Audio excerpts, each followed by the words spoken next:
Tá aí o que você queria, processo civil, estamos no artigo 246, a citação. Então a gente está falando aqui, a gente está falando de comunicações, de atos processuais, né? E a gente continua aqui falando de citações. E agora a gente tem um artigo que é totalmente novo. Assim, eu não teria bola de cristal, né? Mas eu poderia afirmar com muita tranquilidade que acho muito pouco provável que o seu examinador coloque alguma coisa dessas mudanças aqui tão recentes no meio do edital na sua prova. Mas como é um concurso muito concorrido, a gente não sabe, né? Então nós vamos ver por cautela, tá? E vou falar aqui sem ficar pulando nada, acho importante abordar, mas não sei se o seu examinador teria essa audácia de perguntar alguma coisa assim que acabou de ser renovada, né? Acabou de ser mudado, né? Mas olha só, a citação será feita preferencialmente por meio eletrônico. Olha, isso é a mudança. No prazo de até 2 dias, contado da decisão que a determinar. Por meio dos endereços eletrônicos indicados pelo citando no banco de dados do Poder Judiciário, conforme regulamento do Conselho Nacional de Justiça. Então a gente tem aqui ó, esses incisos 1º, 2º, 3º e 4º, e tem mais aqui, né? Tem um 5º também, todos eles estão revogados, né? Então eles não... Professor, eu preciso saber o que foi revogado? Não, não precisa saber, tá? Então vamos só fazer aqui uma observação que é a seguinte, ó. Vou colocar aqui para você. Vamos até puxar isso aqui para baixo, acho que fica melhor. Ó.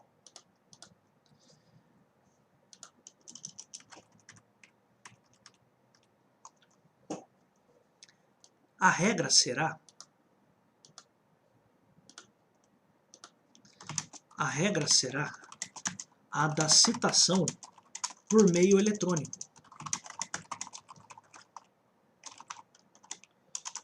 Qual o prazo para essa citação?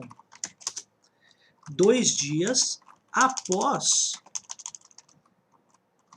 o juiz receber a petição inicial e determinar a citação. Então, você consegue entender, né? Então foi feita a petição inicial, isso vai para o juiz para determinar a citação, se ele entender que a petição inicial está apta, etc e tal. Aí vai ter um prazo de 2 dias após essa determinação para realização da citação eletrônica, tá? Então essa é a ideia, ó. Citação será feita preferencialmente por meio eletrônico no prazo de até 2 dias úteis, contado da decisão que determinar a citação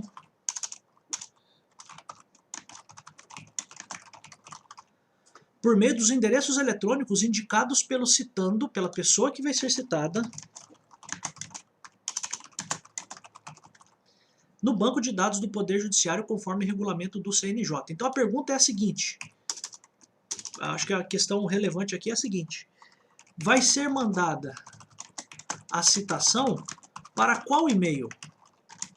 Para o e-mail que a pessoa já possui, e esse e-mail estará num banco de dados conforme orientação do Conselho Nacional de Justiça. Professor, mas e se eu estou processando a minha vizinha, e a minha vizinha nunca deu o e-mail para o Poder Judiciário, nunca fez nada disso, como é que a gente vai fazer? Então, aí a gente vai ver agora. Ó, as empresas, em primeiro lugar, né? As empresas públicas e privadas, então empresas públicas e privadas, serão obrigadas a manter cadastro nos sistemas de processo em autos eletrônicos, para efeito de recebimento de citações e intimações, as quais serão efetuadas preferencialmente por esse meio. Então a primeira coisa é a seguinte, uma informação relevante qual que é? É a de que as empresas públicas e privadas já vão deixar o seu e-mail cadastrado, tá? Então aqui, ó, endereços indicados pelo citando no banco de dados do Poder Judiciário conforme regulamento do CNJ. Então, as empresas públicas e privadas devem já manter o e-mail que elas possuem nesse banco de dados. Essa é a primeira coisa, tá? Então, Só por uma informação aqui, né, o que está revogado, não precisa saber o que é, tá? Então, só continuando aqui o parágrafo primeiro, então as empresas públicas e privadas serão obrigadas a manter esse cadastro nos sistemas de processo em autos eletrônicos, para efeito de recebimento de citações e intimações, as quais serão efetuadas preferencialmente por este meio. Então, essas empresas públicas e particulares, elas são obrigadas, são obrigadas a manter seus e-mails no cadastro do Poder Judiciário. Nossa, professor, mas não parece uma coisa muito forçada? Não, é uma obrigação. Ué, você só vai receber citação e vai ser processado se você fez alguma coisa errada, né? Ou se alguém quiser te processar, e mesmo que você não tenha feito nada de errado e você ganhar, acabou, você não vai ser condenado injustamente nunca, né?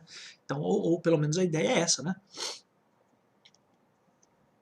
Aí, olha só, a ausência de confirmação do quê?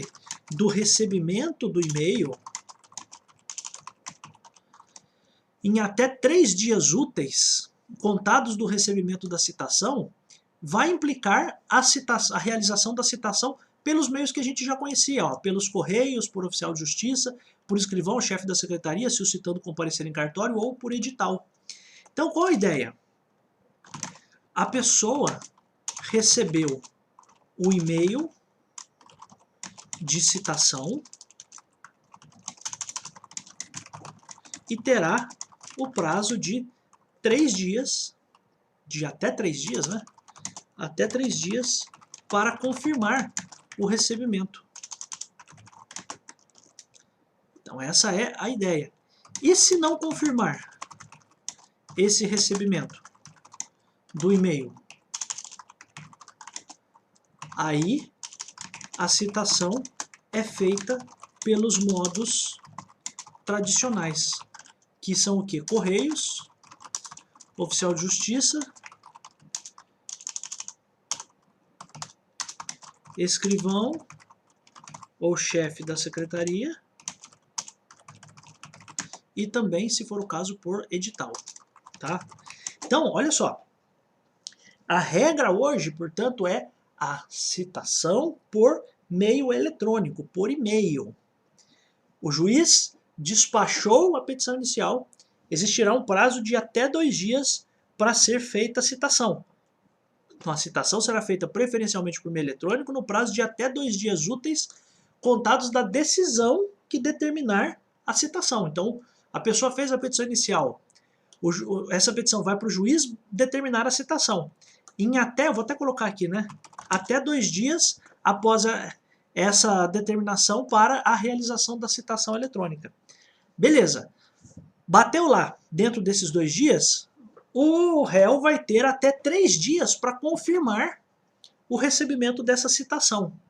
Ah, professor, o cara não confirmou, porque às vezes você pensa o seguinte, né? O cara olha lá no e-mail dele e fala assim, pô, um processo, estou sendo citado aqui, não vou confirmar. Vou fugir desse processo. Primeiro, não tem como. Por quê? A própria lei diz que se não houver essa confirmação, aí sim a gente vai ter a citação pelos meios tradicionais, que é Correios, oficial de justiça, pelo escrivão, chefe da secretaria, quando o cara comparecer lá na vara, no cartório, ou por edital. Então, primeiro você tenta fazer por e-mail, se o cara confirmar o recebimento do e-mail, beleza, o processo já prossegue. Ah, o cara não confirmou? Então peraí, então vamos fazer a citação pelos modos tradicionais, ou pelos correios, ou por oficial de justiça, ou por escrivão, chefe da secretaria, ou por edital, tá? Então essa é a ideia. Aí, parágrafo 1º, letra B, diz o seguinte, ó.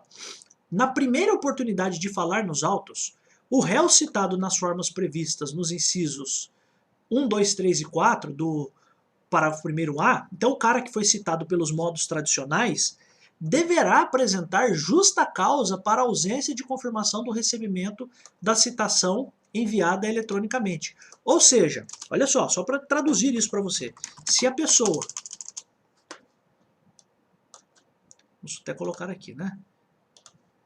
Se a pessoa foi citada por e-mail eletronicamente e não confirmar o recebimento em até 3 dias, a citação acontece pelos meios tradicionais.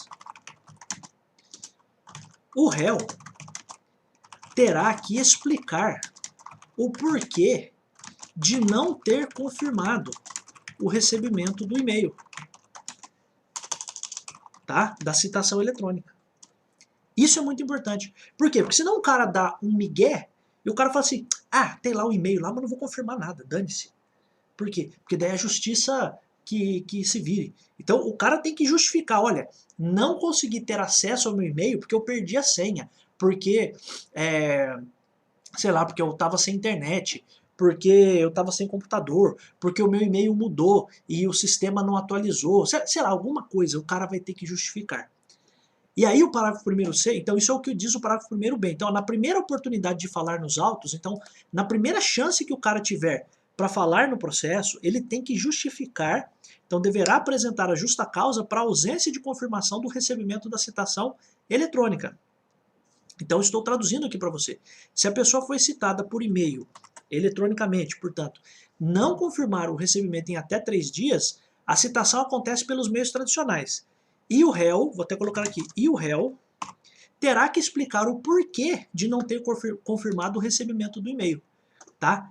E aí, olha que coisa louca, considera-se ato atentatório à dignidade da justiça, passível de multa de até 5% do valor da causa, deixar de confirmar no prazo legal, sem justa causa, o recebimento da citação eletrônica. Então, olha só, qual a pena? Opa, deixa eu colocar aqui. Qual a pena para quem não apresenta justa causa para não ter recebido, para não ter confirmado o e-mail com a citação eletrônica? Multa de até 5% por ato atentatório à dignidade da justiça. Tá? Então presta atenção que o cara não pode simplesmente ficar impune. Se bateu lá, se o cara está cadastrado no e-mail, se tem o e-mail dele cadastrado, aliás, né, vamos refazer, se o e-mail dele está cadastrado no banco de dados do Poder Judiciário, ele tem a obrigação de receber essa citação e confirmar dentro de 3 dias. Ah, o cara não confirmou. Então, peraí, beleza, vamos fazer a citação pelos meios tradicionais, e aí na primeira chance que o cara tiver para falar no processo, ele vai ter que justificar, ó, juizão, eu preciso antes de qualquer coisa justificar aqui o porquê que eu não recebi a citação, por que eu não confirmei o recebimento da citação naquele momento, porque eu estava com um problema assim, assim, assim, e o meu e-mail mudou, etc e tal. Você vai ter que dar alguma desculpa, que são poucas, né? São poucas as chances de desculpa, ó, eu estava doente, sei lá, vai ter que dar alguma justificativa, tá? Então essa é a ideia. Então isso aqui é a novidade. Agora continuando, ó. O disposto no parágrafo 1º, o que é o parágrafo 1º? A indicação aqui de obrigação de manter o cadastro, tá? Então, o disposto no parágrafo 1º aplica-se à União, Estados, Distrito Federal e municípios e entidades da administração indireta. Então, as empresas públicas, empresas privadas e todos os entes públicos. É como se a gente dissesse isso, tem a obrigação de manter o e-mail para o recebimento das citações, tá? Então, esse é o parágrafo 2º. Então, União tem a obrigação de manter um cadastro, Estados, Distrito Federal, municípios e as entidades da administração indireta. Todos têm a obrigação de manter esse e-mail para o recebimento de citações. Então isso aqui já caiu em concursos, já foi perguntado. Parágrafo 3º, na ação de uso capião de imóvel, os confinantes serão citados pessoalmente. Primeiro, uso capião é aquela situação em que você você fica na posse de um certo imóvel, ninguém se opõe, e aí você pega aquele imóvel para você. Isso é uso capião, né? E aí a justiça reconhece isso, porque o proprietário não protegeu o bem corretamente, então a lei permite isso. Beleza. Aí qual é a questão? Existem pessoas que estão no entorno, circundando o imóvel. Essas pessoas são os confinantes. Aqui eu vou colocar com muitas aspas, tá? Os vizinhos, tá? os vizinhos precisam ser citados na ação de uso capião. E aí, o que cai no concurso? Como que eles vão ser citados? Eles serão citados pessoalmente, salvo, exceto, quando tiver por objeto unidade autônoma de prédio em condomínio, caso em que tal citação é dispensada. Então, olha a observação aqui para você. Para ações de uso capião, os confinantes devem ser citados pessoalmente. Porém, não serão citados pessoalmente quando a ação de uso capião tiver como objetivo a aquisição de uma unidade autônoma em condomínio. Tá? Porque, ó, tal citação, que é citação pessoal, é dispensada. Então, se for um condomínio, uma unidade autônoma num condomínio, aí neste caso não tem citação pessoal dos confinantes, dos vizinhos, tá? Então essa é a ideia. Isso aqui já caiu várias vezes no concurso. Então lembre-se, uso capião. Uso capião, os confinantes, os vizinhos precisam ser citados pessoalmente. Quando que eles não serão citados pessoalmente? Quando eu estiver falando de uma unidade autônoma de prédio em condomínio, tá? Então essa é a ideia. Então você tem lá um condomínio e eu quero fazer uso capião de uma daquelas unidades autônomas. Aí neste caso não existe citação pessoal dos confinantes, tá? As citações por correio eletrônico serão acompanhadas das orientações para a realização da confirmação de recebimento e de código identificador que permitirá sua identificação na página eletrônica do órgão judicial. Então, quando vier para você a citação eletrônica, existirão lá as instruções do que você deve fazer. Tá? Isso é o parágrafo 4º.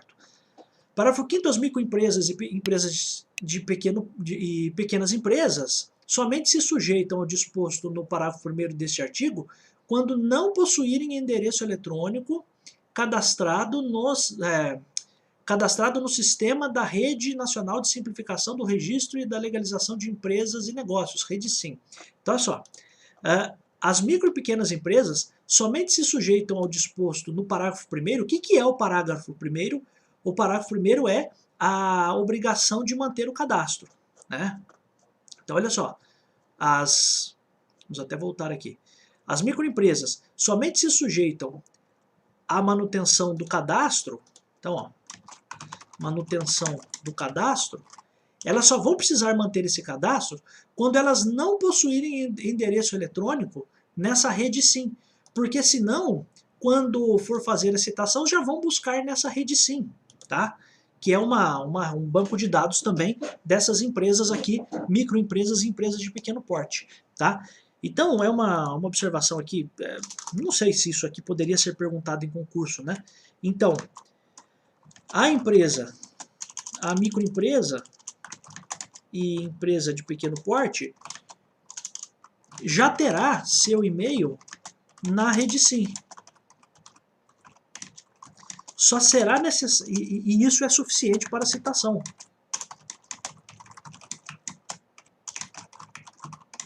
Só será necessária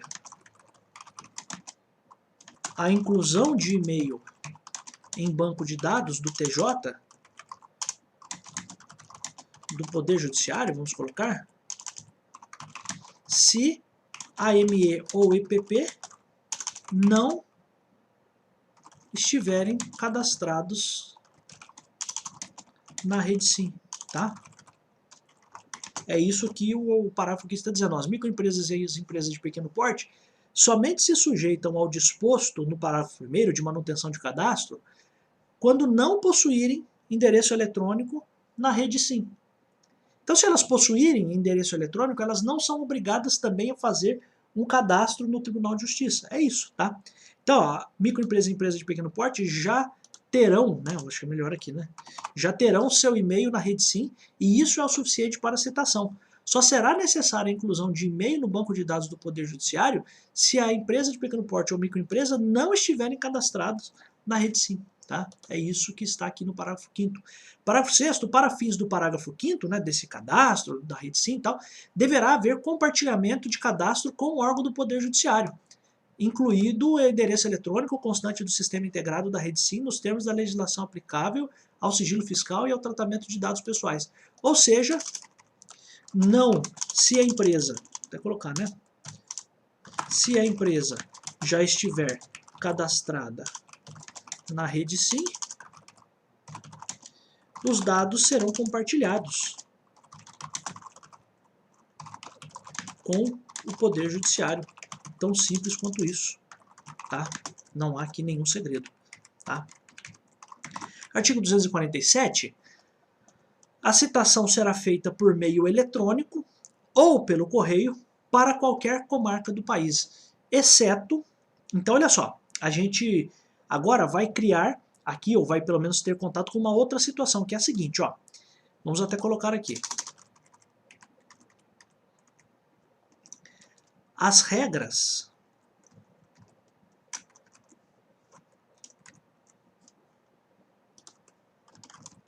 ou vamos colocar assim, em regra, a citação acontecerá por meio eletrônico, e-mail, certo?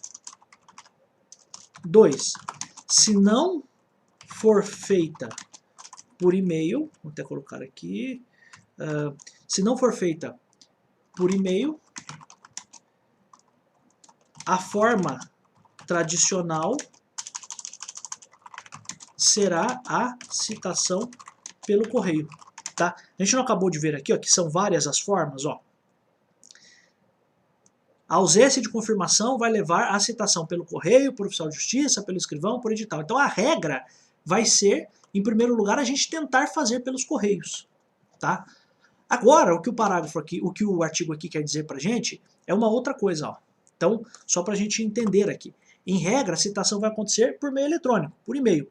Se não for feita por e-mail, pode ser dos modos tradicionais. E dentre os modos tradicionais, em primeiro lugar, a gente busca fazer a citação pelo correio. Só que essa citação pelo correio ou por e-mail não acontecerá em alguns casos. E esses casos é que caem em concurso. Ó. Então a citação será feita por meio eletrônico ou pelo correio para qualquer comarca do país, exceto, inciso 1º, nas ações de Estado, observado o disposto no artigo 695. Ações de Estado, por exemplo, poderia ser filiação, poderia ser interdição, tá? Então essas questões não podem ser objeto de uma citação por e-mail nem pelos correios, vai precisar ser feita por oficial de justiça, tá? Então essa é a ideia, ó. Então aqui são as regras, estas são as hipóteses em que a citação será feita por oficial de justiça, tá? Nas ações de Estado, quando o citando for incapaz, inciso 3º, quando o citando for pessoa de direito público, ó que louco, quando o citando residir em local não atendido pelos correios, não atendido pela entrega domiciliar de correspondência, quando o autor justificadamente requerer de outra forma. Então o próprio autor pode requerer que a citação seja feita por oficial de justiça. Ele vai ter que justificar, olha, não dá, não tem, o cara não está acostumado a olhar a caixa de correios, estou dando uma justificativa estapafúrdia, né? Mas ou realmente o cara ele é um viajante, então não tem como ele ficar sabendo que tem um processo contra ele, não tem como ele receber a citação porque ele passa mais tempo fora de casa do que em casa, tal. Então talvez seja o ideal fazer de outra forma, por oficial de justiça, tá? Aí olha só, deferida a citação pelo correio, então estamos usando pelos correios, né? O escrivão-chefe da secretaria remeterá ao citando cópias da petição inicial e do despacho do juiz e comunicará o prazo para a resposta ao endereço do juízo e o respectivo cartório. É tranquilo, né? Então, o cara vai ser citado pelos correios, vai ser enviada também cópia da petição inicial, do despacho do juiz e vai ser comunicado o prazo para a resposta. Ou seja, tudo que tem no processo, a petição inicial, o despacho do juiz para citação e o prazo para resposta e o endereço do juízo, tá? A carta será registrada para entrega ao citando, exigindo-lhe o carteiro, ao fazer a entrega, que assine o recibo. Então será uma carta registrada, tá? Então será pelos correios com carta registrada e o citando deve assinar o recibo. Sendo o citando pessoa jurídica, tá? Pessoa jurídica, empresa, tal, será válida a entrega do mandado à pessoa com poderes de gerência geral ou de administração, ou ainda a funcionário responsável pelo recebimento de correspondências. Então, se for pessoa jurídica, pode entregar para gerente geral ou administrador, ou para funcionário que costumeiramente, ou vou até colocar, funcionário responsável por receber correspondências. Tá? E aí, lógico que esse funcionário vai ter que entregar isso, repassar essa correspondência. Tá? Da carta de citação, aqui ó, até uma observação, né? Sendo citando pessoa jurídica, será válida a entrega do mandado à pessoa com poderes de gerência e tal. Aqui, o ideal seria que a gente entendesse que esse mandado aqui é a carta, tá? Porque tudo aqui está sendo falado de carta, citação pelos correios, tá? Então aqui, só para você não se confundir, porque geralmente quem entrega o mandado é o oficial de justiça, mas aqui a ideia do mandado, a expressão aqui, foi meio infeliz, porque na verdade é a entrega da carta, né? Tá? Então, só para fazer essa observação para você. Parágrafo 3º da carta de citação, no processo de conhecimento constarão os requisitos do artigo 250. Então são esses aqui, né, os nomes, etc e tal, da galera a gente já vai ver, tá? Parágrafo 4º, esse aqui despenca em concurso, hein? Tem caído muito. Nos condomínios edilícios, então primeira coisa, a gente viu a pessoa jurídica, certo? Então pessoa jurídica eu posso entregar para gerente geral ou administrador ou para o funcionário que recebe correspondências. Beleza. Agora, ó, vamos ver, condomínios, edilícios ou loteamentos com controle de acesso. Será válida a entrega do mandado a funcionário da portaria responsável pelo recebimento de correspondência, que, entretanto, poderá recusar o recebimento se declarar por escrito, sob as penas da lei, que o destinatário da correspondência está ausente. Então, olha que louco. Por quê? Porque antigamente o pessoal mandava fazer a citação e fazer lá pro cara da portaria, e o cara dizia o seguinte, né, ó, se procurarem por mim, diga que eu não estou, né? Agora esse cara que mentiu, ele vai ter que declarar isso, se ele declarou errado, ele está mentindo e vai aí responder por isso, é um crime até, né? Ele declarou alguma coisa errada, você estaria respondendo até por crime de falsidade ideológica, né? Então olha só, para citação em condomínio, edilício ou loteamento com controle de acesso.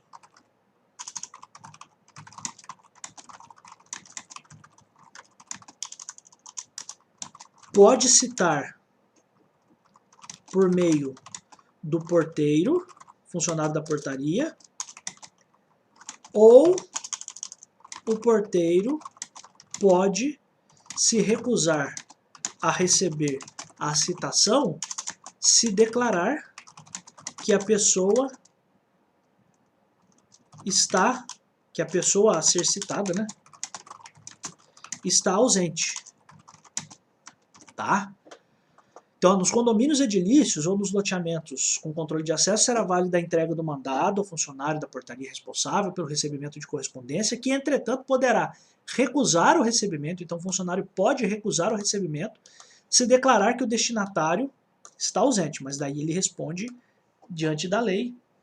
Imagina que depois você consegue de algum modo provar que o cara estava presente, o porteiro mentiu, aí ele vai responder por isso, tá? Então esse é o parágrafo 4º. Parágrafo 4º, né?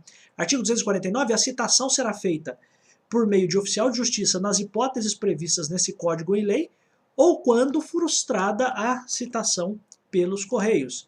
Então as hipóteses de citação por oficial de justiça são essas aqui, do 247, incisos 1º a 5º, tá? Então aqui você poderia até dizer já previstas neste código, exemplo. Previstas neste código, exemplo, artigo 245, ou previstas em lei, em outras leis, ou quando frustrada a citação pelos Correios.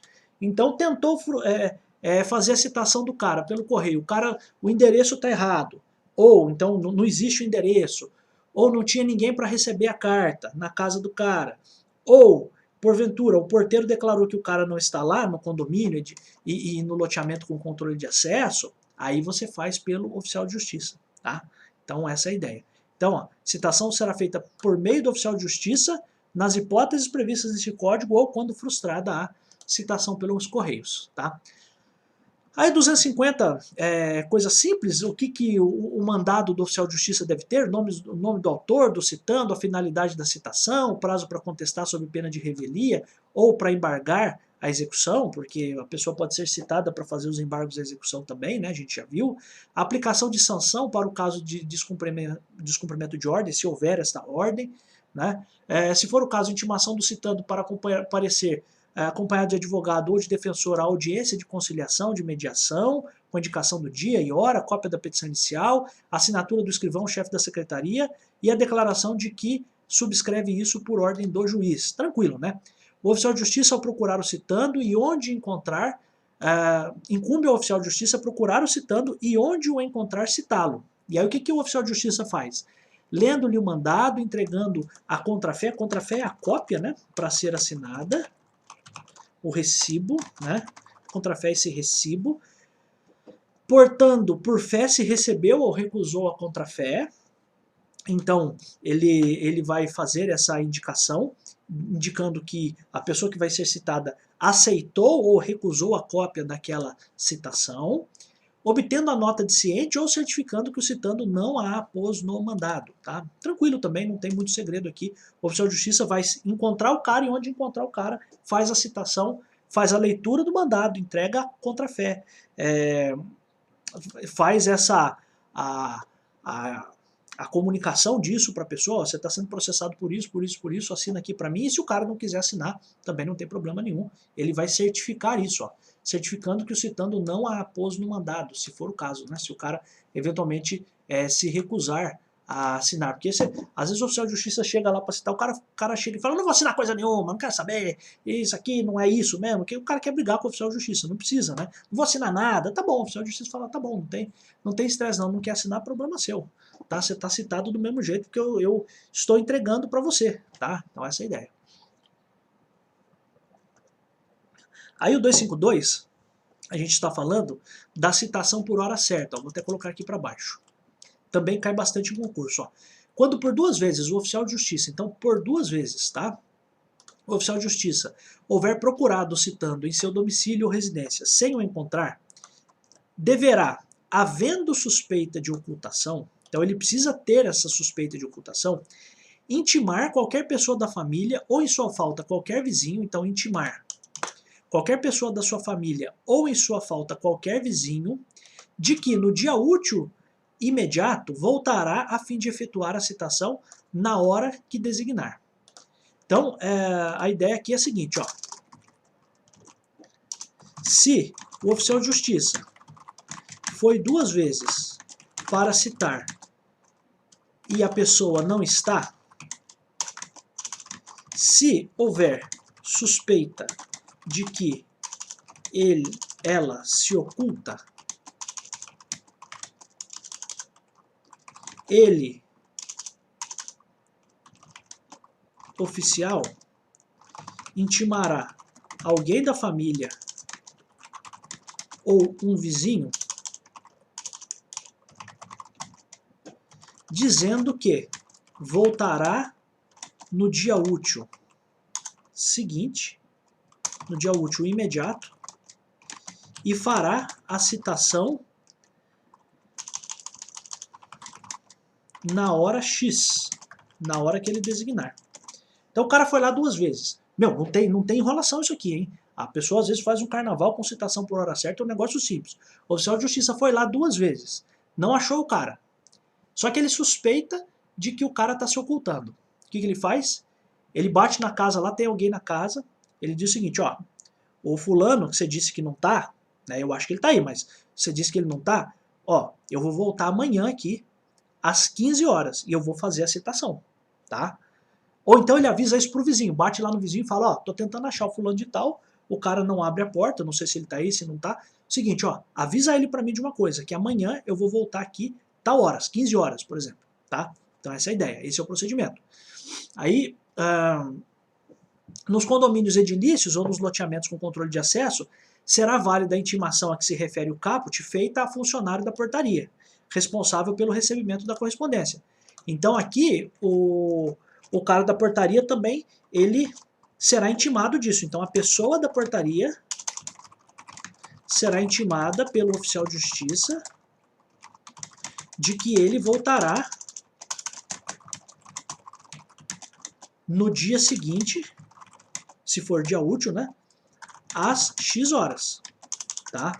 Então, se é um condomínio edilício ou loteamento com controle de acesso, tem lá o porteiro, etc., o oficial de justiça intima o próprio porteiro, diz o seguinte, ó, porteiro, amanhã eu vou voltar aqui, tá? Eu já vim aqui 2 vezes, não achei o cara, amanhã eu vou voltar aqui, às 15 horas, por exemplo, tá?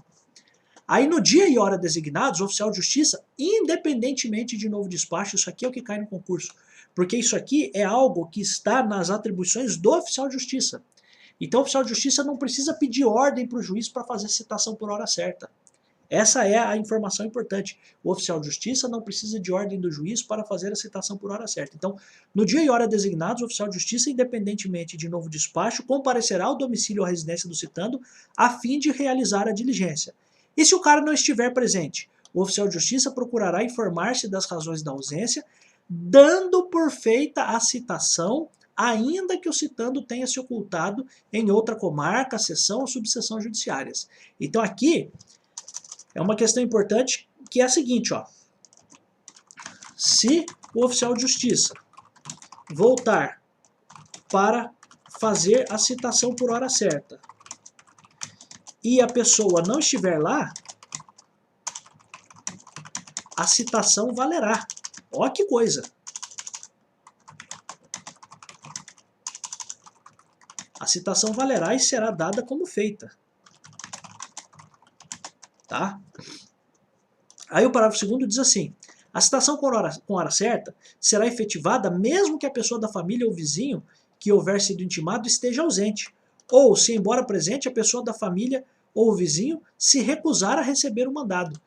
Então, mesmo que a pessoa da família esteja ausente, então, porque, pensa, intimou alguém lá da família, intimou a esposa do cara, e no dia a esposa também não está lá, sabe? Então, mesmo que a pessoa da família ou vizinho que houver sido intimado esteja ausente, ou mesmo que ele esteja presente e tenha se recusado, a citação será efetivada, tá? Então é como se eu dissesse o seguinte, ó, meu jovem, não adianta enrolar. Se eu tenho suspeita de que o cara está se ocultando, eu intimo o familiar, eu intimo o vizinho ou intimo o porteiro, a depender do caso, né? Se o cara estiver num condomínio, num loteamento com controle de acesso, eu intimo e digo o seguinte, ó, amanhã eu vou voltar. Se o cara da família ou o vizinho não estiver lá, vale mesmo assim a citação. Se o próprio cara que ia ser intimado, que ia ser citado, não está lá, vai ser também válida a citação. Tá? Então essa é a ideia. Aí da certidão da ocorrência, o oficial de justiça deixará contrafé com qualquer pessoa da família ou vizinho, conforme o caso, declarando-lhe o nome. Então o oficial de justiça vai dizer o seguinte, olha, eu entreguei e fiz a citação por hora certa em nome do fulano de tal, entreguei para o João da Silva. Tá? O oficial de justiça fará constar do mandado a advertência de que será nomeado curador especial se houver revelia. Tá? Então, ele também tem essa incumbência. Então, o oficial de justiça fará constar do mandado a advertência de que será nomeado curador especial a quem? Ao réu, né? Tá? Se houver revelia. Vou fazer uma observação aqui para você, que a citação por edital e a citação por hora certa são citações chamadas de fictas, porque eu presumo que as pessoas estão citadas. Tá? E citação por carta com aviso de recebimento.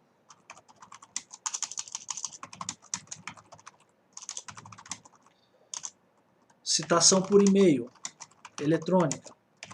Citação por oficial de justiça, sem ser por hora certa, porque a pessoa já vem me falar assim, ah, professor, mas a com hora certa também é com oficial de justiça. Eu sei, meu jovem, mas assim, a citação por oficial de justiça sem ser por hora certa são citações reais. Eu sei de todas essas perguntas, né? Então por isso que eu já estou me antecipando aqui. Isso aqui já foi modinha, perguntar em concurso. Quais são as modalidades de citação fictícias? São essas aqui. Citação por edital e citação por hora certa. Tá? A citação com aviso de recebimento, citação por e-mail, né, citação eletrônica, citação por mandado. Aqui a gente pode colocar, né, por mandado. Aqui, citação por e-mail, citação eletrônica. Todas essas citações são exemplos de citações reais, tá? Então você pode encontrar questão de concurso que coloque uma comparação entre citação real e citação ficta, tá? Ou fictícia, tá? Então, uma questão que já foi muita modinha em concurso, hoje em dia é menos, mas eu preciso aqui pelo menos falar isso para você. Acho importante falar isso para você, tá? Então a citação por edital e a citação por hora certa são chamadas de citação fictícia. E a citação feita com aviso de recebimento, citação eletrônica, feita por e-mail, citação por mandado, feita por oficial de justiça. Quando o cara está lá, por favor, né, não venha tumultuar aqui a vida de ninguém aqui, né? Quando o cara entregou por oficial de justiça e a pessoa efetivamente recebeu, são citações reais, tá? Essa é a ideia. 254 também cai bastante em concurso. Por quê? Porque aí tem um segundo passo da citação por hora certa. Ó. A citação por hora certa tem um segundo passo. Depois de feita, ainda será enviada uma carta, telegrama, correspondência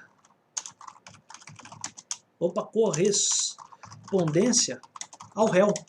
Tá? É o que diz o 254. Ó.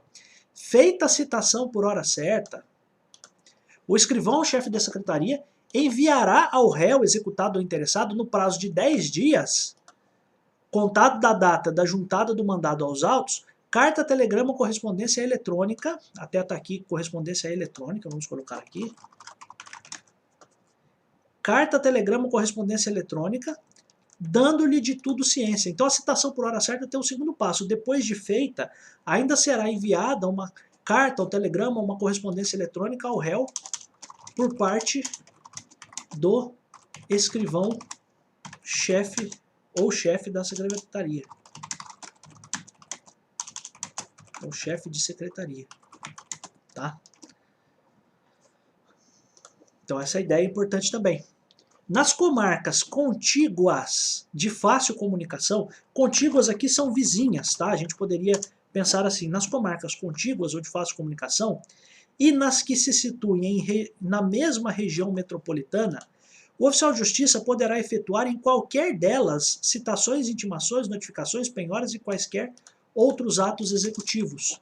Olha que coisa interessante, isso aqui eu já vi cair uma vez em concurso, dizendo o seguinte, olha, o oficial de justiça vamos pensar na Grande São Paulo, então tem São Paulo e Guarulhos, por exemplo. Né? Então, o oficial de justiça de Guarulhos pode fazer citação, penhora, etc., na cidade de São Paulo.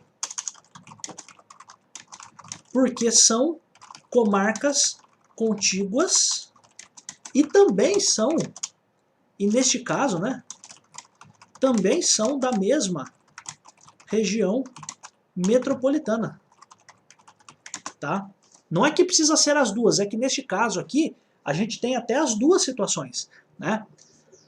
Então, se você está num lugar... Pensa o seguinte, ó, não sei se você sabe, no estado do Rio de Janeiro, Barra Mansa e Volta Redonda, se atravessa a rua, você está em Barra Mansa, se atravessa a rua, você está em Volta Redonda. Então são comarcas contíguas. Não me recordo de lá ser uma região metropolitana, mas são comarcas contíguas, vizinhas. Então o oficial de justiça de Barra Mansa pode ir até Volta Redonda e o de Volta Redonda pode ir até Barra Mansa sem necessidade de qualquer outra autorização do juiz. A própria lei autoriza. Então o oficial de justiça poderá efetuar em qualquer delas, hein, as citações, intimações, notificações, penhoras e quaisquer atos executivos, atos da execução, tá? Então isso é uma questão importante, porque eu já vi uma vez no concurso, trazendo mais ou menos isso, que uma cidade A, vizinha da cidade B, e o oficial de justiça sabia que o cara estava na cidade vizinha. Será que vai precisar ser expedida uma carta precatória para cumprir na cidade vizinha? Não precisa. O oficial de justiça pode ir até a cidade vizinha sem maiores problemas, tá? 256, citação por edital.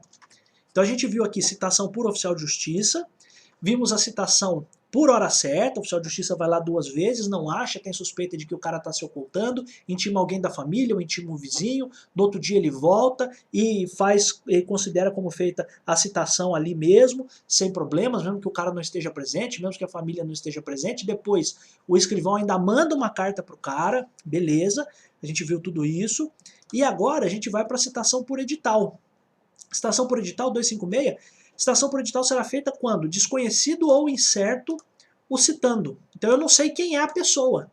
Então eu sei que é um gordinho que dá aula de direito no YouTube, mas eu não sei quem é o cara. Estou dando título de exemplo, né? Então, não sei quem é o cara. Desconhecido ou incerto o citando. Então, beleza. Quando ignorado, incerto ou inacessível, o lugar em que se encontra o citando. Então eu não sei quando que o cara... eu não sei onde o cara está. Então, ignorado, incerto ou inacessível, o lugar em que se encontra o citando. E também nos casos previstos em lei. A primeira e a segunda hipótese caem bastante em concurso, tá? Aí a própria lei diz o seguinte: considera-se inacessível, para efeito de citação por edital, o país que recusar o cumprimento de carta rogatória. Então, se um país recusa o cumprimento de carta rogatória, a gente considera que lá é um local inacessível. Aí o cara vai ser citado por edital, tá?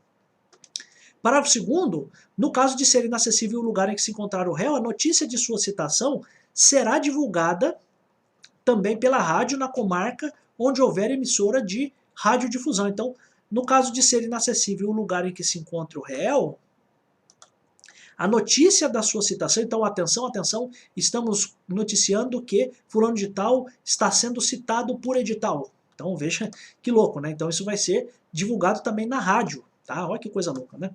Parágrafo 3º, o réu será considerado em local ignorado ou incerto se infrutíferas as tentativas de sua localização, inclusive mediante requisição pelo juízo de informações sobre o seu endereço nos cadastros de órgãos públicos ou de concessionárias de serviços públicos. Então olha só, se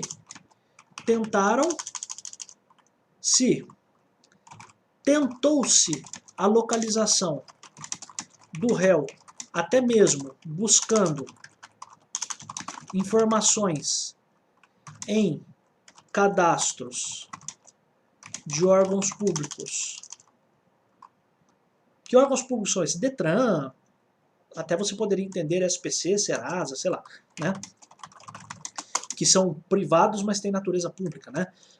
Mas se você tentou buscar as informações do cara em cadastros de órgãos públicos e mesmo assim não localizou o réu, ele será considerado como estando em local ignorado ou incerto, tá?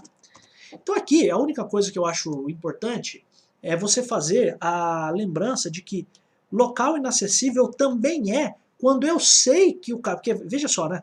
Como que você pode ter uma pergunta estranha na sua prova, né? Então diz o seguinte, olha, eu sei que o cara está nos Emirados Árabes. Só que os Emirados Árabes se recusam a cumprir a carta rogatória do Brasil para os Emirados Árabes. Então, neste caso, por mais que eu saiba onde o cara está, eu entendo que a justiça está para ele inacessível. Então, ele está inacessível. Então, a lei diz aqui no 256, parágrafo 1º, que considera-se inacessível a citação, para fins de citação por edital, o país que recusar o cumprimento da carta rogatória. Cara, isso aqui é muito, muito importante. Por quê? Porque na sua cabeça, às vezes, você só se lembra que o cara que vai ser citado por edital, ou eu não sei quem é a pessoa, então desconhecido ou incerto, ou citando, então a pessoa, então eu não sei quem é a pessoa, ou então eu não sei onde ela está, então ignorado, incerto ou inacessível. Inacessível, no fundo, eu até sei onde o cara está, mas eu não consigo ter acesso a ele porque o país não cumpre a carta rogatória, tá? Então, só guarde que o inacessível tem a ver com não cumprimento da carta rogatória, tá? Então, isso é muito importante aqui para fins do seu concurso, tá? Aí, o 257, a gente até já viu isso lá na parte de recursos da citação por edital. Então, aqui os requisitos da citação por edital, né? Afirmação do autor ou certidão do oficial informando as circunstâncias autorizadoras, ou seja, a circunstância. Então vai haver lá a indicação considerando que o réu é desconhecido, ou considerando que o réu está em local incerto, ou inacessível, a depender do caso, né? E assim por diante. Então isso precisa estar no próprio edital. A publicação do edital na rede mundial de computadores, no sítio, né, no site, sítio é site, né, do respectivo tribunal e na plataforma de editais do CNJ, do Conselho Nacional de Justiça, que deve ser certificada nos autos. Então você coloca no site. A determinação pelo juiz do prazo, que variará entre 20 e 60 dias, fluindo da data da publicação única ou havendo mais de uma da primeira. Então aqui a gente chama isso, a gente até falou isso aqui, o prazo que o edital vai ficar na porta do fórum, a gente chama isso de dilação, tá? Isso tem um nome, chama-se dilação. A advertência de que será nomeado curador especial em caso de revelia. O juiz poderá determinar que a publicação do edital seja feita também em jornal de ampla circulação ou por outros meios, considerando as peculiaridades da comarca ou da seção ou subseção judiciárias. Então também pode ser feita a divulgação por jornal de ampla circulação ou por outros meios. Poderia, sei lá, outros meios seria rádio, etc e tal também, tá? Então aqui, ó, só se recorde que no caso de lugar inacessível também, a gente poderia ter a indicação de uma divulgação pelo rádio, tá? É claro, esse rádio aqui se o cara estiver no país, né, pelo amor de Deus, né, só para a gente não confundir, tá? Então aqui, os requisitos aqui do edital, então a gente tem a advertência de que será nomeado também curador especial. Esse prazo aqui, acho importante você guardar o prazo de dilação do edital de 20 a 60 dias, que ele vai ficar lá na porta do fórum, tá? E também uma possibilidade aqui de você ampliar, né, você colocar também isso num jornal de ampla circulação, tal, beleza.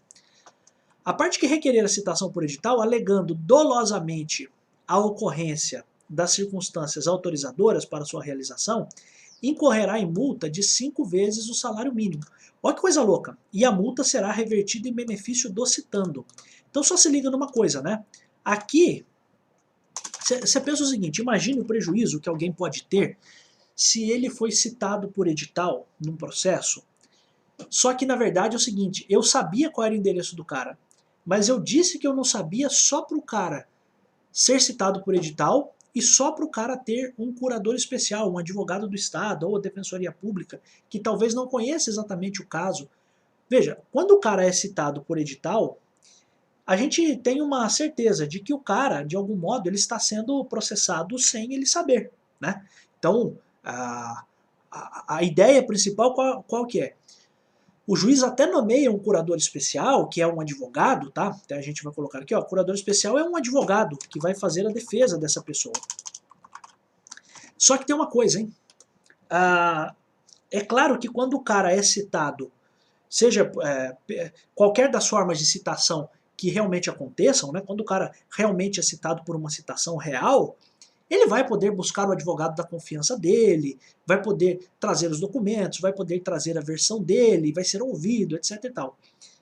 Então o que a lei aqui está dizendo? Que se a parte fizer o pedido para citação por edital alegando dolosamente, ou seja, alegando maldosamente a ocorrência das circunstâncias autorizadoras, ou seja, alegando que o cara, alegando que não se sabe quem é a pessoa, ou alegando que a pessoa está em local incerto, etc., essa pessoa que fizer isso dolosamente vai incorrer numa multa de 5 vezes o salário mínimo e essa multa vai para a parte contrária. Então aqui a ideia do 258 qual que é? A de fazer com que a pessoa não busque a citação por edital com o fim de prejudicar uma pessoa. Então, ó, só é possível pedir a citação por edital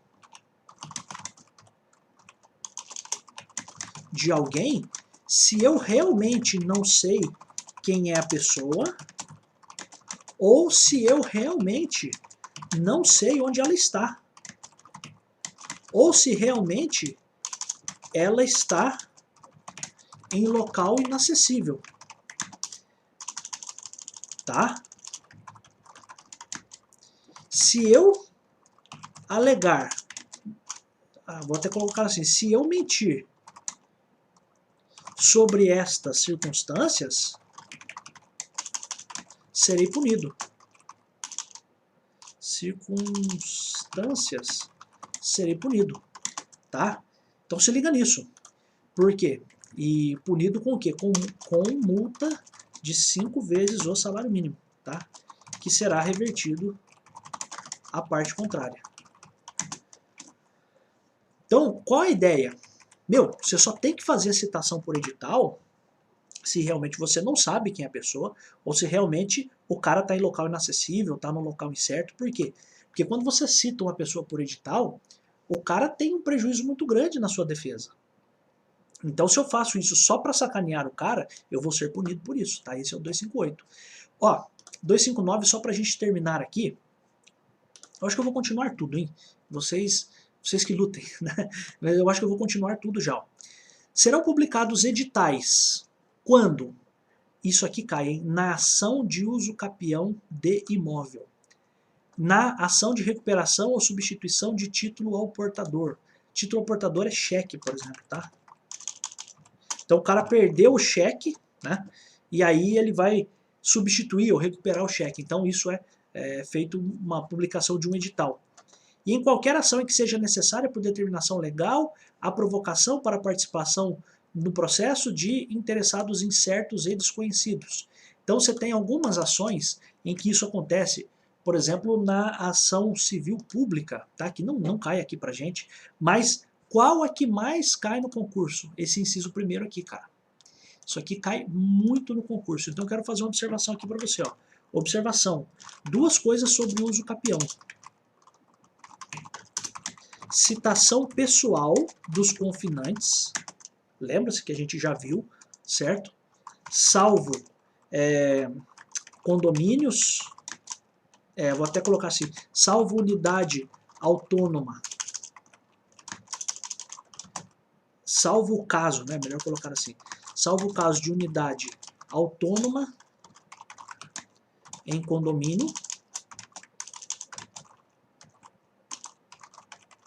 E uma outra coisa de uso capião também é publicado um edital. Então é isso que eu quero que você entenda. Cara, eu já vi em concursos de nível médio que, veja, o assunto uso capião não está no seu edital. Mas essa situação da uso capião traz para você 2 coisas importantes que podem vir a ser perguntadas. Então, citação pessoal dos confinantes, dos vizinhos, tá? Isso acontece na uso capião. E além disso, além de ter essa citação pessoal, também é obrigatória a citação por edital. Então serão publicados editais, tá? Então também é publicado um edital. Se liga nisso, porque isso aqui é um negócio, cara, rodapé de página, mas se cai isso aqui para você no concurso, você precisa acertar, cara, tá? Então isso é importante, tá? 260, só para a gente finalizar aqui, eu acho que em 5, 10 minutos a gente termina tudo aqui, ó. Das cartas. Aqui são os requisitos das cartas de ordem, precatória e rogatória. Lembra-se, né? Carta de ordem é que um tribunal superior está pedindo para um tribunal inferior, para uma vara, por exemplo. Carta precatória de um local para o outro e carta rogatória de um país para o outro. Então, a indicação dos juízes de origem e de cumprimento do ato, inteiro teor da petição, menção do ato processual que lhe constitui objeto, encerramento com assinatura do juiz. Isso aqui são coisas assim que são menos importantes. Isso aqui, em geral, não cai em concurso. Ah, professor, caiu na prova e você mentiu para mim. Não. Você pode dar uma lida, mas assim, são questões muito mais singelas e que não têm incidência em concurso. É por isso que eu quero aqui ser muito verdadeiro com você, tá? Preciso dizer a verdade para você. Isso aqui tem pouca incidência em concurso. Então o juiz mandará trasladar, copiar para a carta quaisquer outras peças. Então se tiver outras peças que são necessárias, o juiz manda colocar lá também, para que se entenda o que vai ser feito, né? Isso é o parágrafo 1º. Então, bem como instrui-la com mapa, desenho, gráfico, sempre que esses documentos devam ser examinados na diligência pelas partes ou pelos peritos e pelas testemunhas. Quando o objeto da carta for exame pericial sobre o documento, este documento será remetido em original, ficando nos autos uma cópia, né, uma reprodução fotográfica. A carta arbitral atenderá no que couber os requisitos a que se refere o caput e será instruída com a convenção de arbitragem e com as provas da nomeação do árbitro e de sua aceitação da função. Então, se eu estiver falando da carta arbitral, que é o pedido da arbitragem para o Poder Judiciário, o árbitro precisa provar que é árbitro. Então, a convenção da arbitragem precisa estar presente, as provas da nomeação daquele cara como árbitro e a sua aceitação da função precisam estar presentes. Em todas as cartas, o juiz fixará o prazo para cumprimento. Então, bem tranquilo também, atendendo à facilidade das comunicações e à natureza da diligência. As partes deverão ser intimadas pelo juiz do ato da expedição da carta. Expedida a carta, as partes acompanharão o cumprimento da diligência perante o juízo destinatário, então, ao qual compete a prática dos atos de comunicação. Então, foi feita de Taubaté para Campinas. Então, a parte vai acompanhar a carta agora em Campinas. Tá? Então, isso vai precisar entrar no site do Tribunal de Justiça e acompanhar lá em Campinas o desenrolar do processo. A parte a quem interessar o cumprimento da diligência cooperará para que o juízo a que se refere o caput seja cumprido. Então, dever de cooperação, né? A carta tem caráter itinerante, ou seja, podendo antes ou depois de lhe ser ordenado o cumprimento ser encaminhada a juízo diverso do que consta a fim de ser praticado o ato. Então pensa o seguinte, eu vou fazer a penhora no lugar e o bem não está mais lá. Então eu posso mandar para onde estiver. Então a carta tem caráter itinerante, essa é a ideia, tá? O encaminhamento de carta a outro juízo será imediatamente comunicado ao órgão expedidor, que intimará as partes, ou seja, então veja só, se era para fazer a diligência em uma cidade e agora deve ser feita em outra, a carta já pode ser remetida para outra cidade. E isso será comunicado ao juízo expedidor, que por sua vez comunicará as partes. Por quê? A gente acabou de ver, as partes vão acompanhar a precatória onde ela estiver. Então, se era para acompanhar em Campinas e agora de Campinas foi para Jundiaí, a pessoa de Taubaté vai ser informada disso e o de Taubaté vai informar, ó, era para você acompanhar em Campinas, mas agora você vai acompanhar isso em Jundiaí, por exemplo, tá? Então, essa é a ideia. Então, o encaminhamento da carta a outro juízo será imediatamente comunicado ao órgão expedidor, ao órgão de origem da carta precatória, que intimará as partes. As cartas deverão preferencialmente ser expedidas por meio eletrônico, tranquilo, né? Caso em que a assinatura do juiz deverá ser eletrônica, tranquilo. A carta de ordem e a carta precatória por meio eletrônico, por telefone ou por telegrama, conterão um resumo substancial, os requisitos mencionados no artigo 250, especialmente no que se refere à aferição da autenticidade. Então, tranquilo também. Então, carta de ordem ou carta precatória por meio eletrônico, por telefone ou por telegrama, vão conter um resumo. Tá? 265, o secretário do tribunal, o escrivão ou chefe da secretaria do juízo deprecante transmitirá por telefone a carta de ordem ou carta precatória ao juiz em que houver de cumprir o ato por intermédio do escrivão do primeiro ofício da primeira vara. Olha que interessante, né? se houver na comarca mais de um ofício ou vara, observando-se os requisitos do 264. Então aqui a gente está falando que o secretário do tribunal, o escrivão ou chefe da secretaria do juízo deprecante transmitirá por telefone a carta de ordem ou precatória para quem? Para o escrivão do primeiro ofício da primeira vara, se lá tiver mais de uma vara, tá? Então, isso aqui dificilmente cai no concurso, tá? Mas é importante a gente, pelo menos, ter essa ideia. O escrivão-chefe da secretaria, no mesmo dia ou no dia útil imediato, telefonará ou enviará mensagem eletrônica ao secretário do tribunal, ao escrivão, ao chefe da secretaria do juízo deprecante, lendo-lhe os termos da carta e solicitando que os confirme. Então é uma situação hoje em dia é menos comum, isso geralmente acontece por e-mail, né? Mas se for o caso, ó, vou ligar para a pessoa e falar, ó, estou transmitindo aí para você uma carta precatória, assim, assim, assim, você pode confirmar para mim? Ah, confirmo. Sendo confirmada, o escrivão ou o chefe da secretaria submeterá a carta para despacho, tá? Praticados os atos de ofício, serão praticados de ofício os atos requisitados por meio eletrônico e de telegrama, devendo a parte depositar, contudo, na secretaria do tribunal do cartório do juízo deprecante, a importância correspondente às despesas que serão feitas no juízo em que houver de praticar-se os atos. Então, serão praticados de ofício os atos requisitados por meio eletrônico e de telegrama. Atos relacionados à precatória, carta de ordem ou carta arbitral, etc. e tal, tá? O juiz recusará o cumprimento da carta precatória ou arbitral, devolvendo-a com decisão motivada quando? Quando a carta não estiver revestida dos requisitos legais. Então essa aqui é a hipótese de devolução ou recusa do cumprimento da carta precatória ou arbitral. Quando ela não estiver com todos os requisitos, quando faltar ao juiz a competência em razão da matéria ou da hierarquia, então o juiz diz que ele não tem competência para fazer aquilo, ou quando o juiz tiver dúvida acerca da autenticidade daquela carta. No caso de incompetência, em razão da matéria ou da hierarquia, o juiz deprecado, conforme o ato a ser praticado, poderá remeter a carta ao juiz ou ao tribunal competente. Então, nesse caso do inciso 2º aqui, se o juiz recebeu uma precatória e ele acha que não é para ele, ele já pode mandar isso para onde ele acha que deve ser mandado, tá? Cumprida a carta, será devolvida ao juízo de origem no prazo de 10 dias, independentemente de traslado de cópias, né? Então não vai ficar cópias no juízo de origem, tá? Pagas as custas pela parte, tá? E aí, só para a gente finalizar, as intimações, 269, intimação é o ato pelo qual se dá ciência. Ciência é conhecimento, tá? Então se dá conhecimento a alguém dos fatos e dos atos e termos do processo. É facultado aos advogados promover a intimação do advogado da outra parte por meio do correio, juntando aos autos a seguir cópia do ofício de intimação e do aviso de recebimento.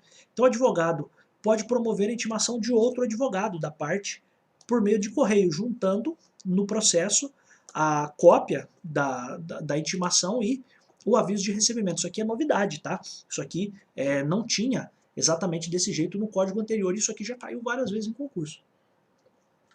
O ofício de intimação deverá ser instruído com cópia do despacho da decisão ou da sentença. Então, olha só. O advogado... Vou colocar aqui. O advogado pode intimar o advogado da outra parte. Isso será feito por um ofício expedido pelo próprio advogado. Esse ofício deve ser acompanhado da decisão do juiz. Qualquer que seja ela, o despacho, sei lá, a decisão, a sentença, enfim, você consegue entender aqui, né? Isso será feito pelos correios. Com aviso de recebimento. E será juntado no processo, tá? Essa é a ideia. Então, o ofício de intimação deverá ser instruído com cópia do despacho, da decisão ou da sentença. Parágrafo 3º, ó, a intimação da União, dos Estados, Distrito Federal, municípios e suas autarquias e fundações de direito público será realizada perante o órgão da advocacia pública responsável por sua representação judicial. A mesma coisa da citação. Então, a intimação e a citação da União, Distrito Federal, municípios, de todos os entes públicos aqui, ó, vai ser feita perante o órgão da advocacia pública, responsável por sua representação judicial. Tá? Então essa é a ideia. As intimações realizam-se sempre que possível por meio eletrônico, na forma da lei. Aplica-se ao Ministério Público, à Defensoria Pública e à Advocacia Pública o disposto no parágrafo 1º do 246. E o que é a indicação do 246, parágrafo 1º? Então, o Ministério Público, Defensoria Pública e Advocacia Pública podem ser intimados, ó, devem ser intimados por e-mail. Ó, as empresas públicas e privadas, isso é o 246, parágrafo 1º, né? As empresas públicas e privadas serão obrigadas a manter cadastro nos sistemas de processo em autos eletrônicos para efeito de recebimento de citações e intimações. Então, o que significa? MP, Defensoria Pública e Advocacia Pública também são obrigados a manter e-mail para recebimento de citações e intimações, tá? Essa é a ideia. 271, o juiz determinará de ofício as intimações em processos pendentes, salvo disposição em contrário, tranquilo. Esse 272 aqui eu já vi cair em concurso o parágrafo 1º e o parágrafo 6º, ó. Quando não realizados por meio eletrônico, consideram-se feitas as intimações pela publicação dos atos no órgão oficial, tá? Então, olha que coisa interessante, né? Então, quando não realizadas por e-mail, as intimações serão feitas por publicação dos atos no órgão oficial. O órgão oficial aqui é Diário Oficial, tá? Diário Oficial, Diário de Justiça eletrônico, tá? Então, é como se a gente dissesse o seguinte, a regra é a intimação por meio eletrônico, e-mail, tá? Se não for feita dessa forma,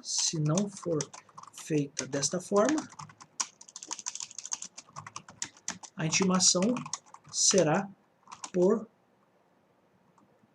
publicação no órgão oficial. Então a regra é a intimação por e-mail e depois por publicação no órgão oficial. Parágrafo 1º, os advogados poderão requerer que na intimação a eles dirigida figure apenas o nome da sociedade a que pertençam.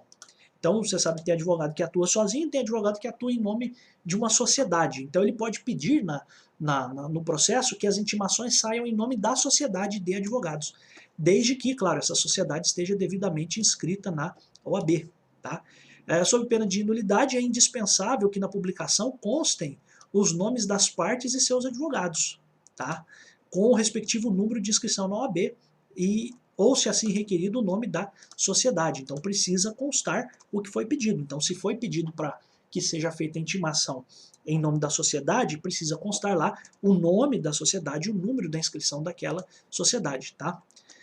A grafia dos nomes das partes não deve conter abreviaturas, então não pode ser abreviado. A grafia dos nomes dos advogados deve corresponder ao nome completo e ser a mesma que constar da procuração ou que estiver registrada na OAB. Tranquilo também, sem muito segredo. Tá? Então precisa sempre estar o nome ali por extenso.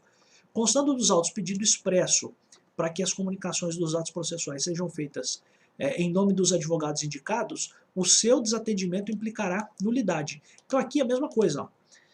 Constando nos autos pedido expresso para que as comunicações sejam feitas em nome dos advogados indicados, o seu desatendimento implicará nulidade. Então, às vezes, você tem lá um processo com vários advogados, mas aí na petição existe assim, ó, todas as intimações deverão ser feitas em nome só do advogado tal.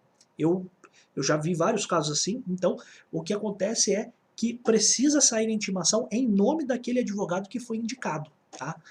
Parágrafo 6º, a retirada dos autos do cartório ou da secretaria em carga pelo advogado, por pessoa credenciada, a pedido do advogado ou sociedade de advogados, pela advocacia pública, pela defensoria pública ou pelo Ministério Público, implicará intimação de qualquer decisão contida no processo retirado, ainda que pendente de publicação. Olha que coisa louca, isso aqui já caiu em concurso algumas vezes. Então, se o cara vai até o fórum, então, ó, se a pessoa vai até o fórum e retira o processo,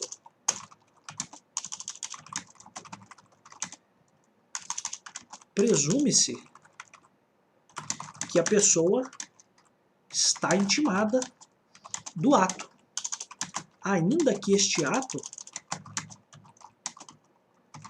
não tenha sequer